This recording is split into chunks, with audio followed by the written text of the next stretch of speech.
নমস্কার বন্ধুরা, আজকে আমি এসেছি এখানে পুরুলিয়া ডিস্ট্রিক্টের ঝালদার সামনে ইচাক গ্রামে। এখানে একটা ধার্মিক অনুষ্ঠান হতে চলেছে 108 কুঞ্জ, যেটা সাধারণত এবং সচরাচর হয় না। এটা যারা ধর্মকর্ম নিয়ে করে তাদের জন্য এটা খুবই ভালো একটা জিনিস।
সাইড উইন্ডোতে দেখতে পাচ্ছেন খুব সুন্দর পরিবেশটা।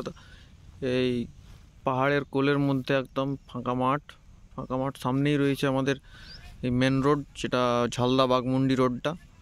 ঝালদা বাঘমুন্ডি রোড থেকে জাস্ট নেমেই এই ফাঁকা মাঠের মধ্যে হতে চলেছে 108 কুঞ্জ। আগের বছরও এখানে নয়, একটু দূরে এখান থেকে জাস্ট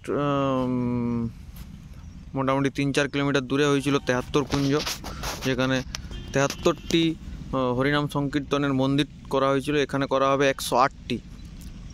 সেই 108টি মন্দিরে পুজো অর্চনা চলবে কন্টিনিউয়াসলি 9 দিন ধরে। তবে আগের বার যেখানে 73 কুঞ্জ হয়েছিল সেই জায়গার থেকে এই জায়গাটা খুবই মনোরম পরিবেশ, খুব সুন্দর শান্তির জায়গা। আমার মনে হয় আপনারা আসবেন, এলে খুবই ভালো লাগবে। চারিদিকটাই মানে একদম পরিবেশ প্রেমী মানুষদের ভালো লাগবে, যারা নেচার লাভার হয় তাদের আরও ভালো লাগবে। ক্যামেরাতে অতটা বোঝা যাচ্ছে না দূরের পাহাড়গুলো, নইলে সেটা খালি চোখে দেখতে গেলে খুবই সুন্দর দেখাচ্ছে।